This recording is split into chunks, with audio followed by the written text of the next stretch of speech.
कि आखिर ऐसी कौन सी मजबूरी आ गई कि चुनाव के 2 महीने पहले जो काम 2 सालों का वक्त लगा था 2003 में पुनरीक्षण का कार्य करने में, आखिर 22-23 साल के बाद फिर ऐसी कौन सी मजबूरी आ गई कि चुनाव के 2 महीने पहले ही जो है ये सारे पुनरीक्षण के काम कराने लगे। ये जनता से तो तेजस्वी यादव कह रहे हैं कि ये जो है आज आपने जो है वोट देने का अधिकार छीनने का प्रयास कर रहे हैं, कल पेंशन आप खत्म कर देंगे, कल आप राशन खत्म कर देंगे, आप उसके बाद आप संविधान खत्म कर देंगे।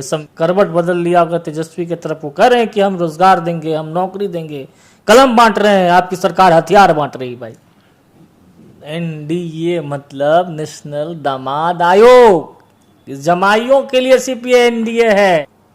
नमस्कार, मेरा नाम रविकांत और सब देख रहे हैं बोलता खगड़िया। ये चुनावी साल है और ऐसे में तमाम राजनीतिक पार्टियां अपने अपने तरीके से समीकरण को साधने में लग चुकी है। इस वक्त हमारे साथ खास बातचीत करने के लिए बीजेपी के प्रदेश उपाध्यक्ष संजय खंडेलिया जी हैं। संजय जी, जिस प्रकार से जो है कल इलेक्शन कमीशन ऑफ इंडिया ने जो एक फरमान जारी किया है कि फिर से जो है वो वोटर लिस्ट तैयार होंगे, शुद्धिकरण करके जो है विपक्ष इसको लेकर के कह रहे हैं कि जो पिछड़ा वर्ग है, जो दलित है, महादलित है, वैसे वोटरों को जो है वोट गिराने से वंचित करना चाहती है एनडीए की सरकार। जो है बीजेपी के इशारों पर चुनाव आयोग काम कर रही है, इसको कैसे देखते हैं इस बयान को?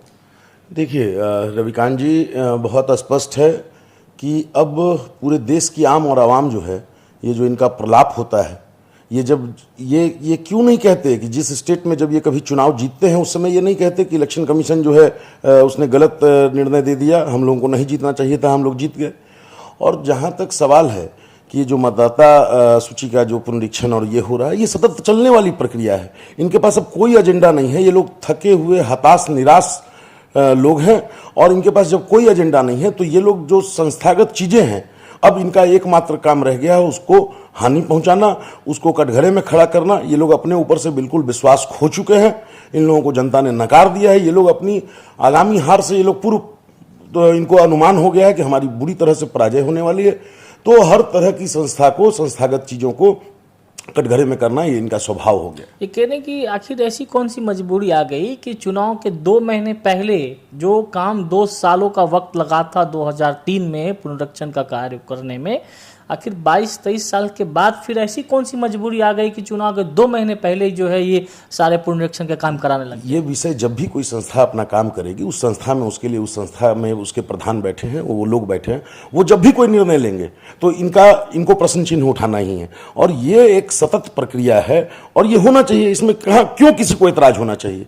अगर चुनाव आयोग कोई प्रक्रिया कर रही है तो वो इनके हिसाब ये डिक्टेट करेंगे क्या, ये ड्राफ्ट करेंगे क्या कि ये ऐसे चलेगी? इन लोगों को इनकी हैसियत, चूंकि इनको चुनाव आयोग शब्द से एलर्जी है। इनके पिताजी का, जो हमारे राजद के युवराज हैं, इनके पिताजी का जो आतंक राज था, गुंडा राज था, उसको किस तरह से चुनाव आयुक्त के तौर पे जब टीएन शेषन जी आए थे और जब उनका डंडा चला था और इनका ये लोग सत्ता से बेदखल हुए थे, तो वो कसक, वो जो पीड़ा है, वो जो नफरत है, इन लोगों को नफरत है चुनाव आयोग शब्द से। तो मूल विषय वहां है, लेकिन कुछ भी बोलना है। अरे ये सतत चलने वाली प्रक्रिया है। जो नए लोग आए हैं उनका नाम जुड़ेगा, जो मृत हो गए हैं, जो अन्यत्र चले गए हैं उनका नाम चटेगा। तो ये तो चलने वाली प्रक्रिया है ना। वो अब जहां गए हैं वहां उनका, अब बड़ी संख्या में ऐसे लोग होते हैं जो कि कालखंड में शिफ्ट कर गए, किसी दूसरी जगह स्थायी हो गए, लेकिन उनका वोट यहाँ है, वो वोट गिराने के लिए 200, 400, 500 किलोमीटर से नहीं आ पाते और बेचारे का वोट वहां नहीं है, वो वहां भी नहीं दे पाते। तो एक सामान्य प्रक्रिया है, लेकिन इन लोगों को जो खौफ है, जो डर है, और डर तो होना चाहिए। देखिए, जो भी कोई गलत प्रवृत्ति का व्यक्ति है उसको संस्थागत चीजों से, सरकार से, प्रशासन से डर होना चाहिए। इनका डर लाजमी है, लेकिन इसमें ही जनता का, आम और आवाम का भला है। वो संस्थागत चीजें हैं, वो चुनाव आयोग अपना काम कर रहा है। जनता से तो तेजस्वी यादव कह रहे हैं कि ये जो है आज आपने जो है वोट देने का अधिकार छीनने का प्रयास कर रहे हैं, कल पेंशन आप खत्म कर देंगे, कल आप राशन खत्म कर देंगे, आप उसके बाद आप संविधान खत्म कर देंगे। संविधान के घोर विरोधी बता रहे हैं कि एनडीए मोदी सरकार जो है संविधान विरोधी सरकार है। ऐसा है, बहुत स्पष्ट रहें।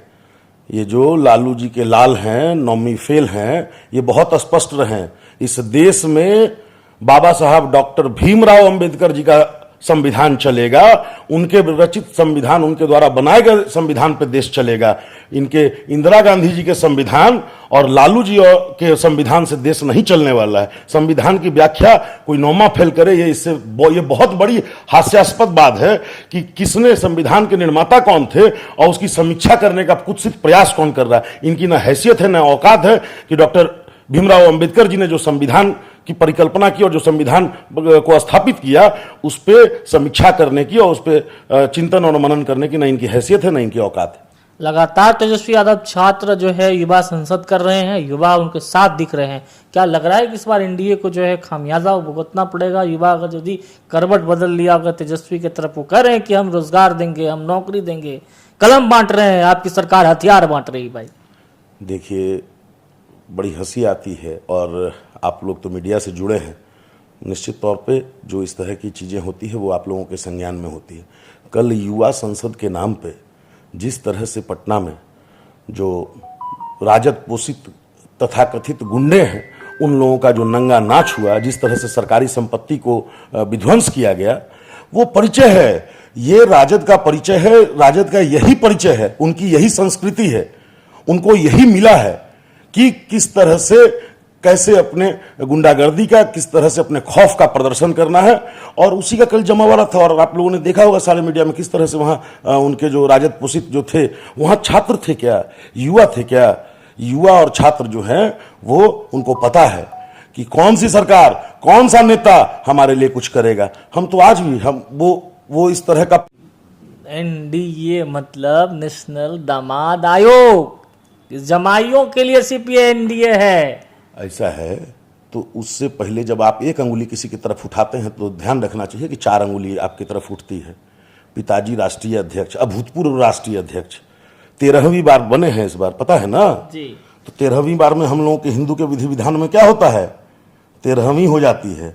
तो पिताजी राष्ट्रीय अध्यक्ष, अभूतपूर्व राष्ट्रीय अध्यक्ष, माताजी विधान परिषद की नेता, पुत्र जी जो है वो विधानमंडल दल के नेता, बड़ी बहन जी लोकसभा की सांसद, छोटी बहन जी लोकसभा की प्रत्याशी, बड़े भाई जो उत्तराधिकारी होना चाहिए, जिनको इन्होंने निकाल के, मतलब दूध में पड़े मलाई की तरह निकाल के फेंक दिया है, विधानसभा के सदस्य, मंत्री बनेंगे तो वो बनेंगे।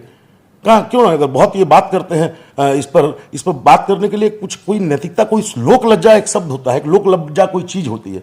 इन लोगों ने सत्ता के मोह में लोक लज्जा का परित्याग कर दिया है। क्या आवश्यकता पड़ी थी कि जब इनको पावर मिलता है तो क्या बिहार में कोई यादव भाई नहीं है?